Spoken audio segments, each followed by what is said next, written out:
ನಲ್ಗೂರಿಂದ ಬರೀ 15 ಕಿಲೋಮೀಟರ್ ಆಗುತ್ತೆ.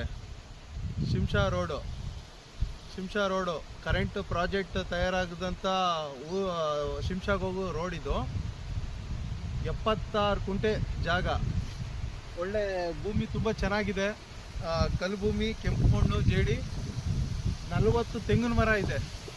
40 ತೆಂಗಿನ ಮರ ಇದೆ. ಒಂದು ಬೋರು ಇತ್ತು. ರೇಷ್ಮೆ ಕಡ್ಡಿ ತೋಟ 76 ಕುಂಟೆ ರೇಷ್ಮೆ ಕಡ್ಡಿ ತೋಟ. ಒಂದು ಬೋರ್ ಇದೆ. ಇದು TC ಇದೆ. TC ಕೂಡ ಇದೆ. ಒಳ್ಳೆ ವೀವು ತುಂಬ ಚೆನ್ನಾಗಿದೆ. ವೀವು ಬೆಟ್ಟ ತುಂಬ ಚೆನ್ನಾಗಿದೆ. ಹಿಂದೆ ಒಳ್ಳೆ ತುಂಬ ವೀವ್ ಚೆನ್ನಾಗಿದೆ. ಒಳ್ಳೆ ತೋಟ ಇದು. ರೇಷ್ಮೆ ತೋಟ. ಆಲ್ರೆಡಿ ಬೆಳೆ ಕಟ್ಟಿಂಗ್ ಬರ್ತಾ ಇದೆ. ಇದು ರೇಷ್ಮೆ ಕಟ್ಟಿಂಗ್ ಮಾಡ್ತಾ ಇದ್ದಾರೆ ಬೆಳೆ. ತುಂಬ ಚೆನ್ನಾಗಿದೆ.